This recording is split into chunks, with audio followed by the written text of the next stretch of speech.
Hello. तो आज हम बात करेंगे गोल्ड के ऊपर कि गोल्ड का सारा फंडा क्या है और गोल्ड की प्राइस क्यों ऊपर जा रही है और क्यों ऊपर जाती है। तो सबसे पहले हम ये समझते हैं कि गोल्ड है क्या। गोल्ड दुनिया का इकलौती ऐसी करेंसी है जिसे हम एक स्टैंडर्ड के तौर के ऊपर मान सकते हैं।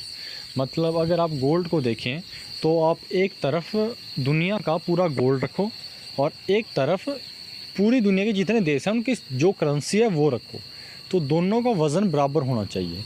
मतलब पूरे देशों के पास जितना सोना है ना, वो मतलब पूरी दुनिया में जितना सोना है और पूरे दुनिया में जितने पैसे हैं उनकी कीमत बराबर होगी। मतलब अगर आप सारी दुनिया के पैसे से अगर सोना खरीदना चाहें तो इतना ही सफिशेंट होगा कि आप पूरा सोना खरीद लें और पैसे ख़त्म हो जाएं। तो होता कुछ ऐसा है कि जैसे इकोनॉमी ठीक रहती है तो लोग क्या करते हैं, गोल्ड में इन्वेस्टमेंट करना पसंद नहीं करते। जैसे हमारे बुज़ुर्ग थे वो सिर्फ गोल्ड में इन्वेस्ट करते थे क्योंकि उन्हें पता था कि गोल्ड ही एक ऐसा चीज़ है जो युद्ध लग जाए या आपातकाल वगैरह आ जाए तो उसमें काम आता है। क्योंकि ये जो हमारी करेंसी वाला सिस्टम है ना, ये कभी भी फेल हो सकता है। ये करेंसी वाला सिस्टम चला है, ये धक्के में चला है, जब तक चला है, जब ख़त्म होगा तो सब कुछ ख़त्म। उस समय सिर्फ सोना ही बचेगा। अब जैसे अगर मैं केस दूँ आपको, जिम्बाब्वे की करेंसी में $1 ट्रिलियन हमारे इंडिया के 600 या 700 रुपए के बराबर होता है। मतलब उनका $1 ट्रिलियन और हमारे 600 या 700 रुपये दोनों बराबर हैं। तो करेंसी सिस्टम ऐसा है कि ये फ्लक्चुएट होता है, ऊपर नीचे होता है। लेकिन जो गोल्ड है वो स्टेबल रहता है। गोल्ड में कभी की ऐसा नहीं होता कि मतलब गोल्ड नीचे चला जाए, गोल्ड वैल्यूलेस हो जाएगा। मतलब गोल्ड की वैल्यू हमेशा रहेगी। और ये जो हमारे पैसे हैं ये तो सिर्फ छपरे हैं, ये कागज़ के टुकड़े हैं और कुछ नहीं है। अगर आप ₹1 के नोट को देखें जो हमारी इंडिया गवर्नमेंट छापती है, तो ₹1 के नोट के ऊपर लिखा होता है गवर्नमेंट ऑफ इंडिया। और उसके अलावा जितने भी नोट आप देखेंगे उनके ऊपर लिखा होता है रिज़र्व बैंक ऑफ इंडिया। इन दोनों में ये फ़र्क है। जो नोट गवर्नमेंट ऑफ इंडिया छाप रही है ना, उस नोट की वैल्यू है। रिज़र्व बैंक के छापे हुए नोटों की कोई वैल्यू नहीं है। जैसे उन्होंने एक बार मोदी ने रात को आके कहा कि भाई 2000 के अपने 500 और 100 के नोट बंद, तो बंद। उनकी कोई वैल्यू नहीं है, वो रद्दी हैं सिर्फ। उनका तुम जो मर्जी जहाँ मर्जी ढेर लगा लो। वही है, तो आपके बैंक अकाउंट में पैसे हैं, आपको लग रहा है कि हमारे बैंक अकाउंट में पैसे हैं। कल को आपका बैंक ही क्रैश हो जाए, बैंक ख़त्म हो जाए, तो आपके उस पैसे का बैंक में रखे होने का कोई मतलब नहीं है, आपको पैसे वापस नहीं मिलेंगे। आरबीआई की गाइडलाइन है कि इस समय अभी नया रूल आया कि 5 लाख तक आपके पैसे इंश्योर हैं। अगर 5 लाख से ऊपर आपने बैंक में डिपॉजिट कर रखा है और अगर आपके वो बैंक क्रैश हो जाता है तो समझ लो कि आपको सिर्फ 5 लाख रुपए मिलेंगे, बाकी की रकम आप भूल जाओ। हाँ, अगर आपके 10-12 बैंक अकाउंट हैं उनमें आपने 5-5 लाख करके रखे हैं तो वो सब बैंकों से 5-5 लाख करके आपको मिल जाएगा। क्योंकि एक टाइम में तो एक ही बैंक डूबेगा। वैसे जब डूबेंगे तो सारे एक साथ डूबेंगे, अकेला अकेला कोई नहीं डूबेगा। जैसे येस बैंक था, क्योंकि बैंक जो होते हैं किसी भी देश की बैकबोन होते हैं। अगर बैंक गए तो पूरा देश गया। तो इसलिए अगर बैंक जाएंगे तो सारे के सारे बैंक एक साथ जाएंगे, अकेले अकेले नहीं जाएंगे कि एक बैंक डूब गया फिर दूसरा डूबेगा। वो जो कोऑपरेटिव बैंक डूब रहे हैं वो स्टेट के होते हैं, उनका अलग फंडा है, वो डूबते रहते हैं, आते रहते हैं, जाते रहते हैं, उनका कोई हिसाब नहीं है। तो अब हम बात करेंगे गोल्ड के ऊपर कि गोल्ड की प्राइसिंग क्यों ऊपर जा रही है और गोल्ड को क्यों बाई करना चाहिए या गोल्ड में इन्वेस्ट क्यों करना चाहिए। सबसे पहली बात कि जिन लोगों को लॉन्ग टर्म के लिए इन्वेस्टमेंट करना है उनके लिए शेयर मार्केट भी सही है, उनके लिए गोल्ड भी सही है। लेकिन गोल्ड को इसलिए अच्छा माना जाता है क्योंकि गोल्ड की वैल्यू है, सिल्वर की वैल्यू है। आप आज चीनी का बोरी लेकर के बैठ जाएं कि मैंने ख़रीद ली, मैंने इन्वेस्ट कर लिया, तो वैसा नहीं होगा। वो बोरी ख़राब हो जाएगी या फिर सड़ भी जाए या कल को उसकी कीमत नीचे आ सकती है। शेयर के मामले में वैसा है, कीमत नीचे भी आ सकती है। लेकिन गोल्ड के मामले में बात ये है कि अगर आपने गोल्ड कहीं भी ले लिया ना, वो गोल्ड नीचे नहीं आने वाला। गोल्ड नीचे आता है, बहुत कम नीचे आता है। ऐसा नहीं होता कि आपने 50,000 का गोल्ड लिया वो 25 हो जाएगा। 25 नहीं होने वाला। आपने 50 का लिया है, वो ज़्यादा ही होगा तो वो 45 तक आ जाएगा। अगर इससे ज़्यादा होगा कि आपने 50 का लिया 45 तक आ जाएगा, इससे ज़्यादा नहीं चेंज आएगा गोल्ड। क्योंकि गोल्ड जो है वो उसका अपना एक अलग ही स्टैंडर्ड है। अब बात आती है कि गोल्ड जो है उसकी वैल्यू क्यों बढ़ रही है। 2012 में ना गोल्ड ने हाईएस्ट रैंक किया था 35,000 रुपये पर 10 ग्राम। तो 2012 में भी गोल्ड का जो वैल्यू थी वो 35,000 थी रेट। 2 साल पहले जुलाई में मैंने रिकमेंड किया था गोल्ड को बाई करना, जब आरबीआई का बॉन्ड निकला था। आरबीआई एक बॉन्ड निकालता है गोल्ड बॉन्ड, उसका नाम है सोवेरियन गोल्ड बॉन्ड। वो हर साल 4 बार इस बॉन्ड को निकालता है। तो मैंने 2 साल पहले रिकमेंड किया था उसको बाई करने के लिए। उस वक्त सोना था 28,000 पे एक्सचेंज रेट के ऊपर। अब आरबीआई कौन से रेट पे देगा वो मुझे नहीं पता, लेकिन 2 साल पहले एक्सचेंज रेट जो गोल्ड का था वो था 28,000 पे। तो 35,000 से सोना 28,000 के ऊपर आया था, ज़्यादा फ़र्क नहीं था, ये नीचे नहीं आता। तो बात ऐसी है कि 2012 से अगर हम देखें तो गोल्ड स्टेबल था, गोल्ड के प्राइस इंक्रीज़ नहीं हुए थे। 2012 में गोल्ड हाईएस्ट था, उसके बाद गोल्ड नीचे ही रहा है। अभी जब इकोनॉमी क्रैश हुई तब गोल्ड ऊपर गया। होता कुछ ऐसा है कि जब तक इकोनॉमी ठीक चल रही है तब तक पूरे देश का जो पैसा है या सब लोगों का जो पैसा है वो, ये जितने भी दुनिया के टोटल देश हैं, या फिर ये मान के चलें कि दुनिया की टोटल आबादी जो है वो गोल्ड को ख़रीदने में इंटरेस्ट नहीं रखती। हालांकि छोटे मोटे लोग खरीदते हैं, जैसे हम खरीदते हैं शादी ब्याह के फंक्शन में, लेकिन होता ये है कि हम उतना ज़्यादा मार्जिन क्रिएट नहीं कर पाते। लेकिन ये जो बड़े इन्वेस्टर होते हैं, बड़ी मछली जिन्हें मैं कहता हूँ, म्यूचुअल फंड वाले हो गए या फिर ऐसे इन्वेस्टर हो गए जिनके पास बोरियाँ भर भर के पैसा है, मतलब लाखों करोड़ों में, मतलब लाखों करोड़ों नहीं बोल रहा मैं, 1 लाख बार करोड़ों में जिनके पास अमाउंट है, वो लोग जब इस तरह इकोनॉमी सही चलती है तो वो लोग शेयर मार्केट में पैसा लगाना प्रेफर करते हैं। लेकिन जब इकोनॉमी क्रैश होना शुरू होती है तो वही लोग अपना सारा पैसा निकाल के गोल्ड में डाल देते हैं।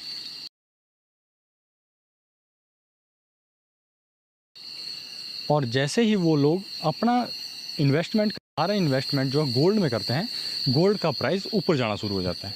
तो यही होता है, जैसे ही आपातकाल की स्थिति आती है, कोई ऐसी दुर्घटना होती है, युद्ध लगता है या फिर ऐसी कोई महामारी टाइप में आ जाती है, जब लगता है कि हमारा जो है करेंसी सिस्टम फेल हो सकता है, उस वक्त सभी जो समझदार इन्वेस्टर हैं या जो फाइनेंशियली थोड़ा सा समझदार हैं, वो गोल्ड को प्रेफर करते हैं बाई करना। आइदर वो फिज़िकली करें या वो एक्सचेंज रेट में करें, क्योंकि अगर वो एक्सचेंज रेट में बाई करते हैं तो उनके पास टाइम है कि वो गोल्ड को ख़रीद सकें। क्योंकि एक्सचेंज जो है सबसे, या स्टॉक मार्केट में जैसे हम गोल्ड खरीदते हैं, ये सबसे सेफ़ तरीका होता है गोल्ड खरीदने का, क्योंकि इसको आप फिर अच्छे से जल्दी से बेच भी सकते हैं। अगर आप फिज़िकल गोल्ड लेते हैं तो आप उसको बेचने जाओगे तो 1000 झमेले होंगे आपको, चाहे आपने जिससे लिया उसको बेचें, लेकिन फिर भी 1000 झमेले होंगे आपको जीएसटी देना पड़ता है और भी बहुत सारी समस्या आती है। तो इससे सबसे बेहतर ये रहता है कि जो बड़े इन्वेस्टर होते हैं ये गोल्ड में एक्सचेंज से इन्वेस्टमेंट करते हैं। जैसे मुझे मेरे एक इंचार्ज हैं एसआई मेरी पोस्ट के ऊपर, उन्होंने मुझसे लॉकडाउन में पूछा कि विकास, ये पूरे देश में लॉकडाउन है, पूरी दुनिया में लॉकडाउन है, तो मुझे ये बता कि सोना ऊपर कैसे जा रहा है, कोई खरीद तो रहा ही नहीं, दुकानें तो बंद हैं। तब मैंने उन्हें कहा कि एक्चुअली में ये सोना जो है ना खरीदने से नहीं बढ़ता है। आप जितना मर्जी सोना खरीद लें, सोना कभी भी खरीदने से नहीं बढ़ेगा, क्योंकि आपके जितना अमाउंट आप खर्च कर रहे हैं ना, उससे कई गुना ज़्यादा अमाउंट जो है ना, वो जो बड़ी मछलियाँ, बड़े इन्वेस्टर हैं, वो एक ही बार में ना 1 ही घंटे में ख़रीदारी कर लेते हैं गोल्ड की, और वो उतने जल्दी ना उस गोल्ड को बेच भी देते हैं एक्सचेंज के ऊपर। तो ये होता है। अब एक्सचेंज में ख़रीदारी कैसे होती है मैं वो बताता हूँ। जो हमारी एक्सचेंजें हैं, जैसे एनएससी हो गई, नेशनल स्टॉक एक्सचेंज हो गया, या बीएससी हो गई, बॉम्बे स्टॉक एक्सचेंज हो गया, इनमें होता क्या है कि आप जो हैं, उन्होंने एक्सचेंज वालों ने पहले से गोल्ड खरीद के रखा है। अब उस गोल्ड को जब उन्होंने ख़रीद के रखा है तो वो क्या करते, उस गोल्ड के ऊपर प्राइसिंग लगाते कि मतलब जिसको हमारा गोल्ड खरीदना खरीद लो। अब होता ये है कि जब गोल्ड को बेचने वाला कोई नहीं होता, क्योंकि वो जितना उनके पास गोल्ड है वो सारा ऑनलाइन ख़रीदा जा चुका है। एक्चुअली वो बेचते हैं 3-3 महीने के सेगमेंट के ऊपर, कि 3 महीने बाद जो है हमारा सारा गोल्ड जो है फ्री हो जाएगा, मतलब जिसने गोल्ड लिया है उसको बेचना पड़ेगा, चाहे जो मर्जी हो जाए। तो इस तरह से गोल्ड उन्हीं के पास रहता है, पर आप सिर्फ ट्रेडिंग कर सकते हैं, मतलब 3 महीने के लिए उस गोल्ड को खरीद सकते हैं। तो गोल्ड की प्राइसिंग जो है वो इन बड़े इन्वेस्टरों से तय होती है कि ये क्या कर रहे हैं, इससे नहीं होती कि आप क्या कर रहे हैं।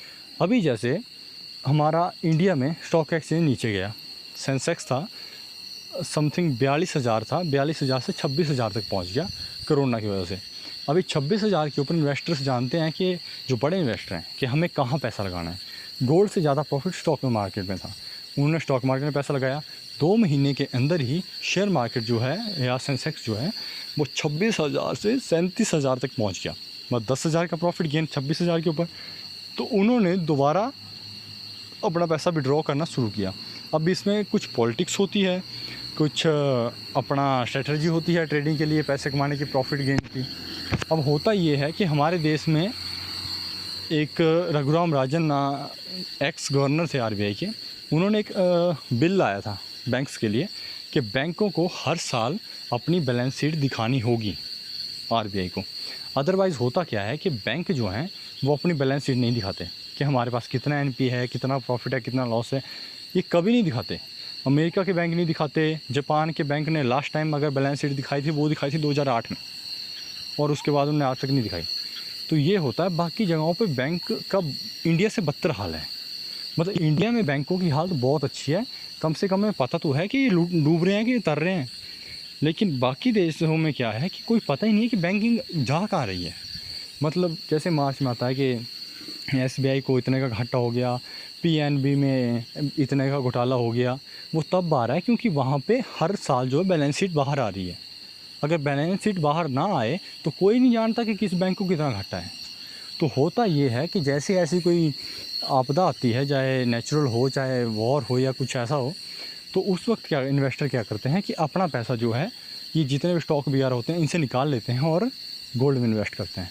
तो गोल्ड की प्राइसिंग ऊपर जाना शुरू होती है।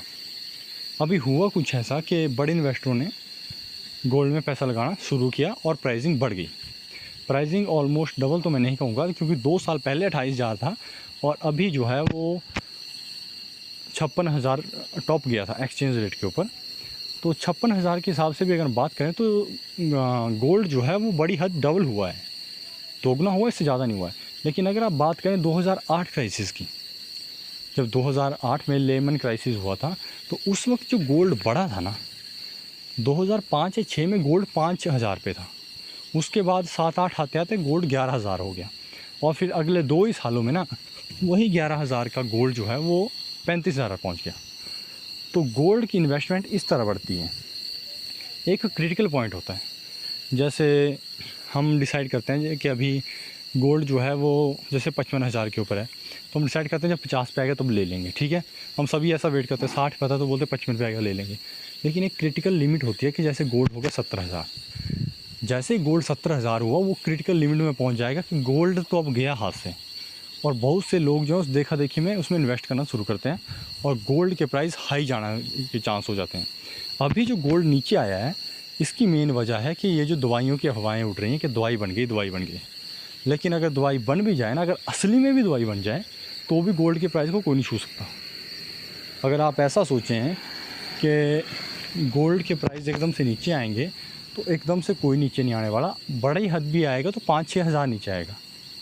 तो आप ये सोच लो कि आपको 5-6 हज़ार नीचे आने का वेट करना है या 25-30 हज़ार ऊपर जाने का वेट करना है। क्योंकि अगर ये दवाई नहीं आती है और इसी तरह से चलता रहता है, क्योंकि कोरोना कोई आम बीमारी तो है नहीं कि इंसान बीमार होकर के ठीक भी हो जाएगा। तो इसमें क्या है कि गोल्ड की प्राइसिंग के आगे बढ़ने के चांसेस ज़्यादा हैं। क्योंकि जब मैंने इंडिया के बैंकों की बैलेंस शीटें देखी, उनके एनपीएस देखे, रघुराम राजन ने स्टेटमेंट दी, जो एक्स गवर्नर थे शक्तिकांत दास से पहले, कि ये जो मोरेटोरियम लगाया गया इसको हटाओ, क्योंकि अगर लोग ईएमआई देना बंद कर देंगे ना, वो उसके बाद भी बंद ही रखेंगे। आप मोरेटोरियम ख़त्म कर देंगे, उनकी आदत ही नहीं रही है सेविंग करने की, वो उड़ाए जा रहे हैं। तो इस तरह होता क्या है कि देश के ऊपर फ़र्क पड़ता है। एक जो बैंक है वो देश की एक मेन रीढ़ की हड्डी मानी जाती है। मतलब देश को अगर कोई 2 यूनिट चलाती हैं, देश को 2 यूनिट चलाती हैं, उनमें एक गवर्नमेंट है, एक बैंक है। अगर इन दोनों में से कोई भी एक कमज़ोर हुआ ना, वो देश गिर जाएगा नीचे। तो इसलिए होता ये है कि इन दोनों का स्टेबल रहना ज़रूरी है। जैसे येस बैंक घोटाला हुआ या येस बैंक डूबने लगा, तो सभी बोल रहे थे कि येस बैंक डूब जाएगा और सभी इसके शेयर बेच रहे थे, और अकेला मैं था जो उसके शेयर बाई कर रहा था। अकेला मैं तो नहीं था, लेकिन अपने जितने भी मैं जानता हूँ हमारे फ्रेंड सर्कल में, तो मैं इसको बाई कर रहा था। और उसके बाद जब ये हो गया, येस बैंक ठीक से आ गया, तब सभी पूछने लगे कि तुझे कैसे पता था कि येस बैंक नहीं डूबेगा। तो इसके लिए मैंने एक स्टेटमेंट सुनी थी राकेश झुंझुनवाला की, इंडिया के जो टॉप इन्वेस्टर हैं। उन्होंने एक बार कहा था कि बैंक जो है ना कभी भी अकेले नहीं जाएंगे, अगर जाएंगे तो विद आरबीआई जाएंगे, और अगर जब तक आरबीआई तब तक ये किसी बैंक को डूबने नहीं देगा। तो इंडिया के बैंक के इतने बुरे हाल हैं, और बाहर के जो बैंक हैं ना, इनके हमारे से बुरे हाल हैं। मतलब हमारे बैंकों के फिर थोड़े बहुत अच्छे हाल हैं और बाकियों का तो इससे भी ज़्यादा बेड़ा गर्क है। तो ऐसा है कि गोल्ड की में जो इन्वेस्टमेंट है वो अभी कम आई है। अगर आप आज से 6 महीने बाद की सोचें ना कि आज से 6 महीने बाद क्या होगा मेरे गोल्ड का, या मैंने गोल्ड लिया उसका प्राइस कम हो जाएगा, हो सकता है आपके 6 महीने बाद गोल्ड का प्राइस कम आ जाए, हो सकता है। लेकिन अगर आप लॉन्ग टर्म में देखें 1 साल बाद या 2 साल बाद, तो आपने जितना गोल्ड आज लिया है ना, आपको अच्छा खासा प्रॉफिट उसके ऊपर आएगा। और अगर आपको फिर भी डाउट है, तो जो मेरा तरीका है, अगर मुझे किसी चीज़ का डाउट होता है तो मैं क्या करता हूँ, हाफ़ क्वांटिटी बाई कर लेता हूँ।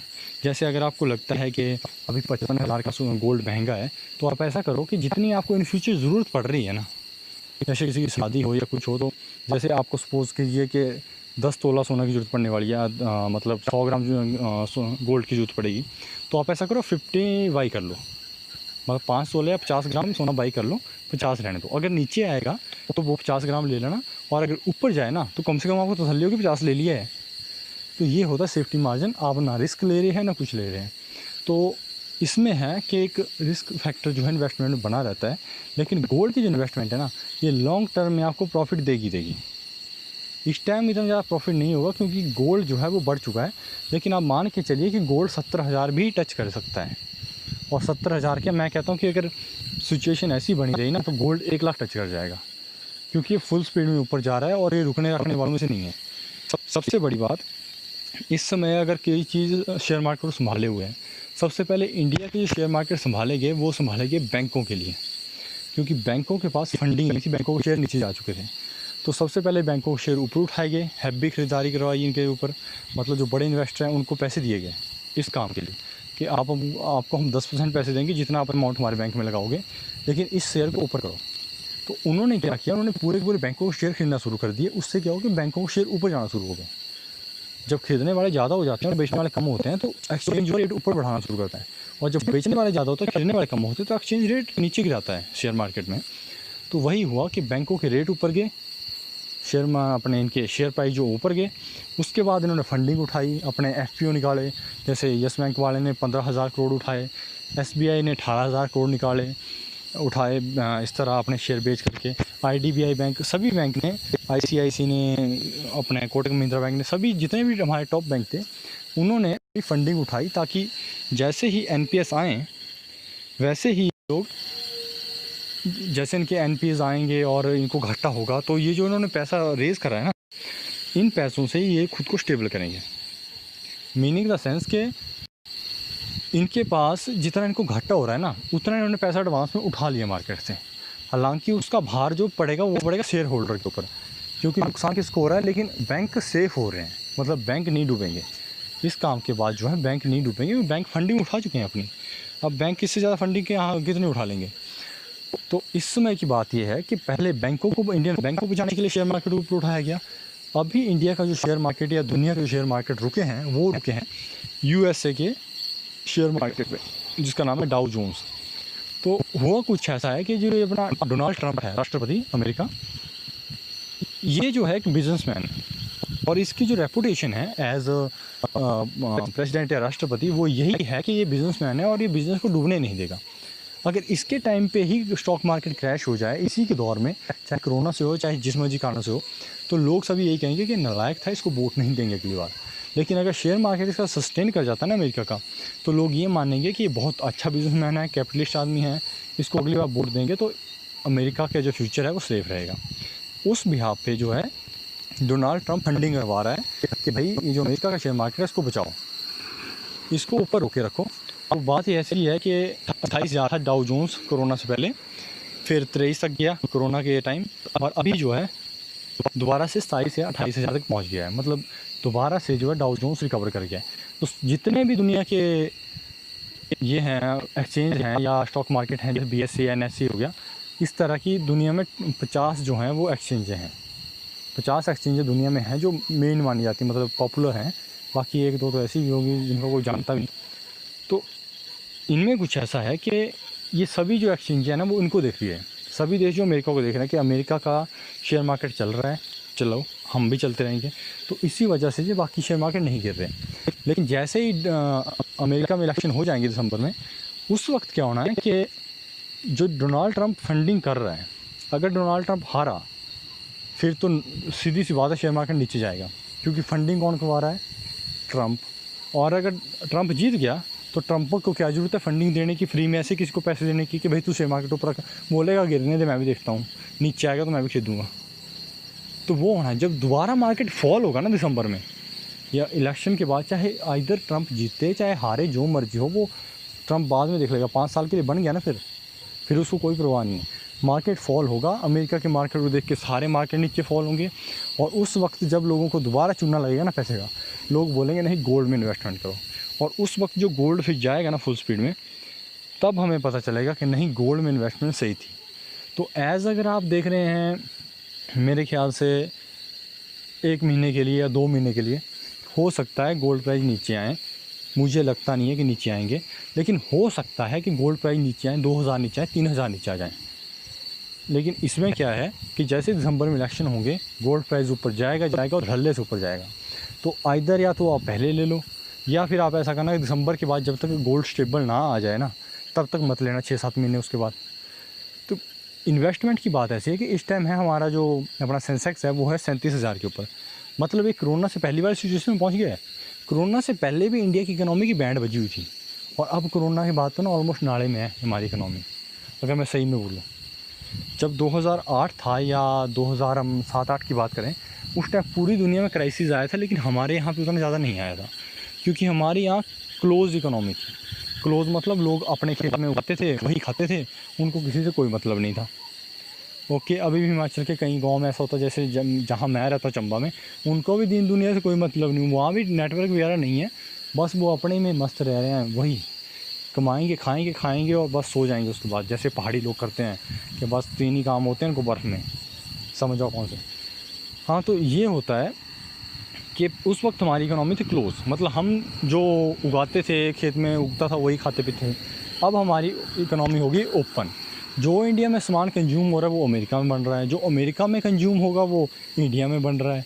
तो इस तरह की जो ओपन है या ग्लोबल इकोनॉमी बन जाती है ना, ये होता है सबसे बड़ा ख़तरा। वो सामान यूज़ कहीं और होना है, बन कहीं और रहा है, तो उसके बाद तो बेड़ा गर्क होना ही है ना हर चीज़ का। क्लोज इकोनॉमी में ऐसा था कि लोगों को सिर्फ 2 वक्त का खाना मिलता था, लेकिन मिलता था। ये ओपन इकोनॉमी है, इसमें अगर मिलेगा तो पेट भर के मिलेगा, और नहीं मिलेगा तो पेट भूखे मरने की नौबत आ जाएगी। ओपन इकोनॉमी में ये भी एक दुख है। हालांकि इंडिया वाले इसे अच्छे से संभाल रहे हैं, हमारे जो RBI ने भी अच्छी गाइडलाइन निकाली कि बैंकों को पहले बोल दिया कि फंडिंग रेज़ कर लो अपनी, ताकि बैंक क्रैश ना हो। हालांकि हमारे बैंक क्रैश नहीं होंगे, लेकिन शेयर मार्केट ये जो नीचे जा कर के दोबारा ऊपर आके बैठ गया ना, ये जाएगा नीचे, ये नीचे जाएगा, आज नहीं जाएगा, कल जाएगा, कल नहीं जाएगा, तो दिसंबर में तो जाएगा, लगा लो सर्द कितने के लगाने। क्योंकि 3 महीने में जितना नुकसान कोरोना लॉकडाउन ने कंपनियों को किया है ना, इसकी भरपाई 3 साल में होगी। कुछ एक बड़ी कंपनीज हैं जिनके पास रिज़र्व भी 60,000 करोड़ के हिसाब से हैं, जैसे मैंने रिलायंस का बताया था, 650,000 करोड़ का रिज़र्व है उनके पास, 650,000 करोड़ का उनके पास रिज़र्व ही रिज़र्व है। रिज़र्व होता है मतलब ऐसे खाली पैसे पड़े हैं उनके पास, या उन्होंने सोना साना दबाया हुआ कहीं अपनी तिजोरी में। तो इन बड़ी कंपनियों को कुछ ज़्यादा फ़र्क नहीं पड़ता, ये मतलब रिवाइव कर जाएंगे, नहीं पैसा होता है। लेकिन जो छोटी कंपनियां वो कहाँ जाएंगी, वो तो 3 महीने में डूब गई। जो प्राइवेट स्कूल हैं वो कहाँ जा रहे हैं, उनका सिंपल सा फंडा, टीचरों को सैलरी मत दो भाई, लो टीचरों की भूखे मरने की हालत आ गई है। कोई छोटी मोटी फैक्ट्री है उनकी भूखे मरने की हालत आ रखी है। तो ये होता है कि जब हम ओपन इकोनॉमी में हैं और जिस हिसाब से हमारी गवर्नमेंटें नोट छाप रही हैं, अब आप ये देखो कि 2012 में गोल्ड ने टॉप मारा था, उसके बाद गोल्ड आज तक जो है ना वो स्टेबल था, और सरकारें जो हैं हर साल नोट छाप रही हैं, क्योंकि ये जो हमारा गोल्ड स्टैंडर्ड था 1920 समथिंग में ख़त्म हो गया था। जो गोल्ड स्टैंडर्ड था कि जितना सोना है उतना ही कोई देश नोट छाप सकता है, अब वो सब फंडा ख़त्म हो गया है। अब सरकारें अपनी मर्ज़ी से नोट छापती हैं, ठीक है। जनवरी में सरकार का RBI को बोल देगी कि भाई जितना पैसा पूरे देश में है ना उसका 10% छाप दे। 10% पैसा RBI छापेगा, सरकार को दे देगा, लो भाई चलाओ सरकार को। उससे होना क्या है कि जैसे सरकार चलेगी, सरकार के पास पैसे आ गए, उसके बाद सरकार क्या करेगी, 5% DA एम्प्लॉयज़ को, 5% DA 6 महीने बाद दोबारा एम्प्लॉयज़ को। अब वो DA आ कहाँ से रहा है, सरकार के पास से तो वो पैसा जनवरी में ही आ गया था ना, हमको तो वो कहीं आगे जाके के मिल रहा है, अगले से अगले साल, और हिमाचल में तो 2.5 साल बाद मिल रहा है वो पैसा भाई साहब। तो ये है कि सरकार इस तरह काम कर रही है। और इस चीज़ की ज़रूरत क्यों पड़ती है सरकार को पैसे छापने की? इसलिए पड़ती है क्योंकि यह है कैपिटलिज़्म। अगर हम राजा महाराजा के टाइम पे चलेंगे ना, जैसे राजा महाराजाओं के टाइम होता, सोने की करेंसी होती थी, उनकी क्लोज इकोनॉमी थी, वो नोट नहीं छाप सकते थे क्योंकि सोने के सिक्के से, सोना लिमिटेड है, उसको आप पैदा नहीं कर सकते। तो उस वक्त क्या होता था कि जैसे ही गोल्ड करेंसी को तो वो छाप नहीं सकते, तो वो क्या करते थे कि 50% टैक्स ले लेते थे। आपने कुछ पैदा किया, 50% दे दो भाई हमें। उनकी टैक्सिंग ज़्यादा थी क्योंकि भाई अब जो घराट है उन्होंने वहाँ चलाया, और सरकार वो भी तो चलानी है उनको।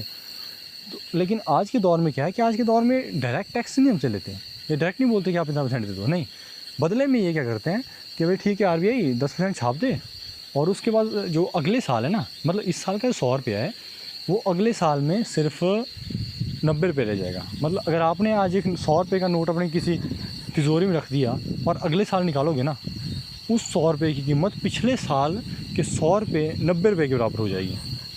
मतलब महंगाई बढ़ गई 10%। मतलब पिछले साल 90 रुपये में आप जितना सामान खरीद सकते थे ना, इस बार आप उतना 100 रुपये में खरीद पाएंगे। तो इस तरह से महंगाई बढ़ती है, सरकार को पैसे जरूरत पड़ती है, सरकार ये धंधा बनाती है पैसों का। तो ये है कि करेंसी छप रही है कि गोल्ड उतना ही है। अब 2012 से तो सोना बढ़ा नहीं, ये अब तक बढ़ा, तो अभी जो बढ़ेगा ना, ये धक्के से बढ़ेगा आगे।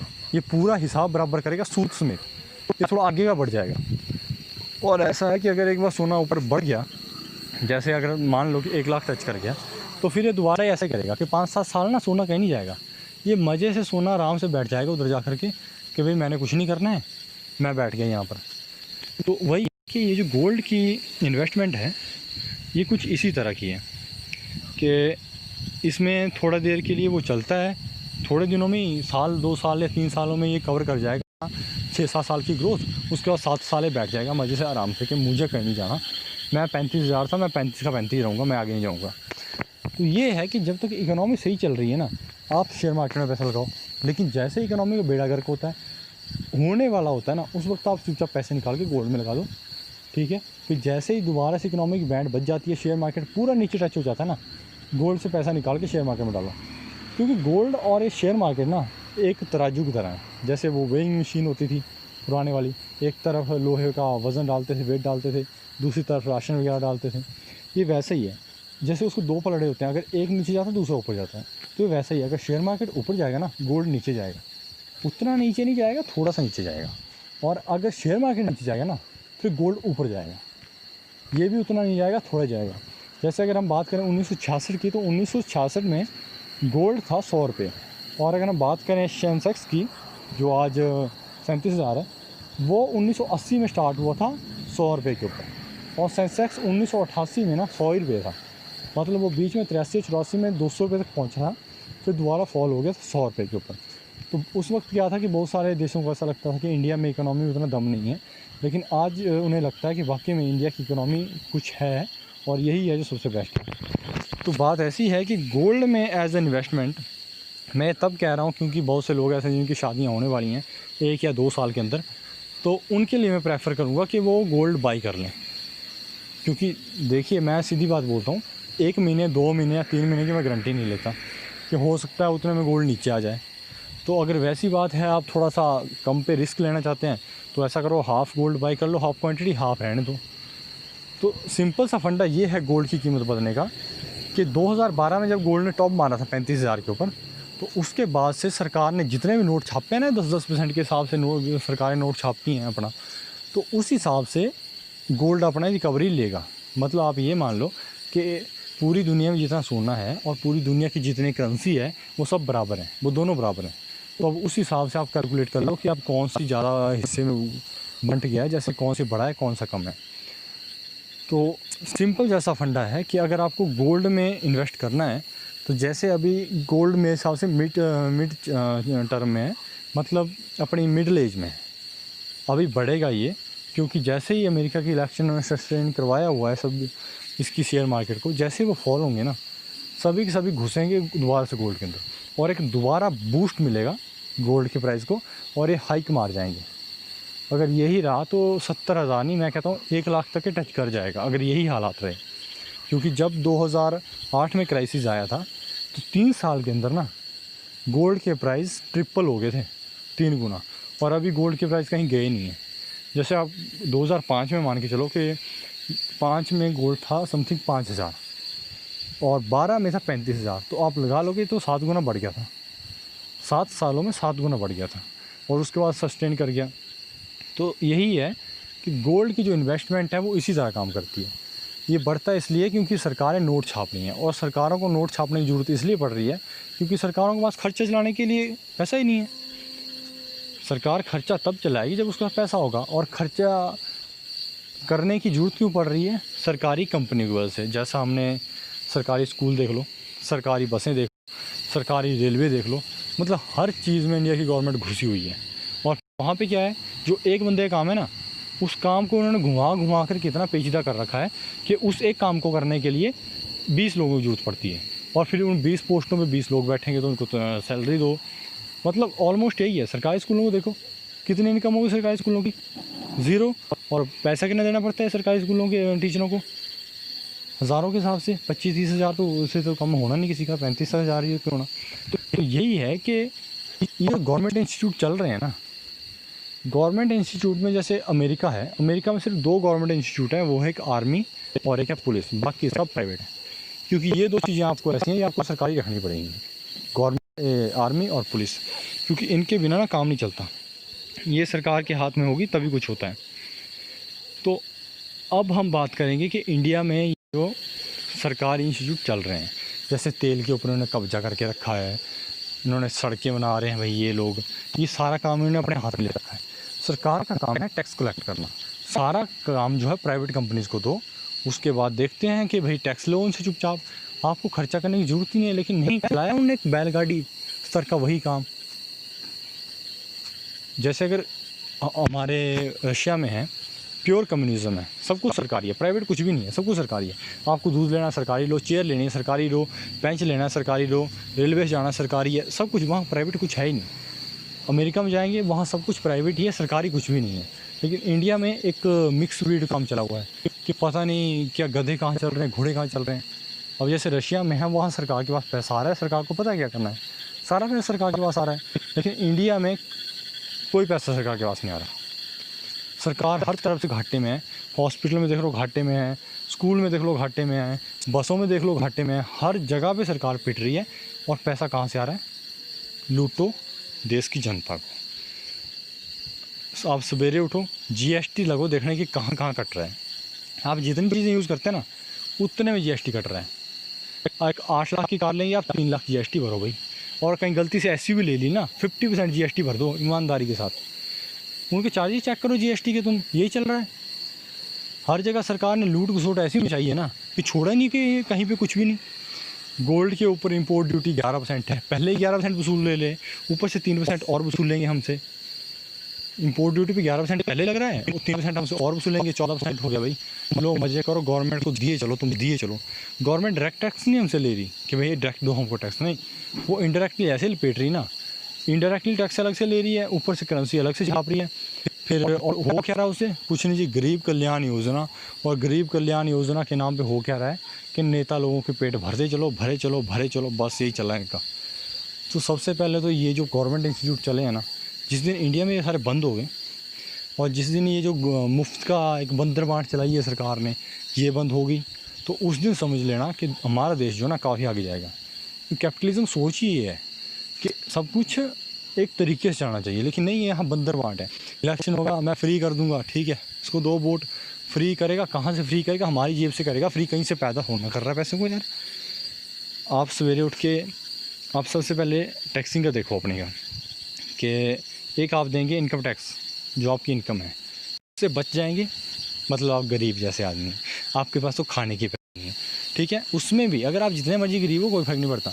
उसके बाद ये आपसे लेंगे जीएसटी के ऊपर पैसे, जीएसटी के नाम पे, उसमें आपको ठीक ठाक लूटेंगे।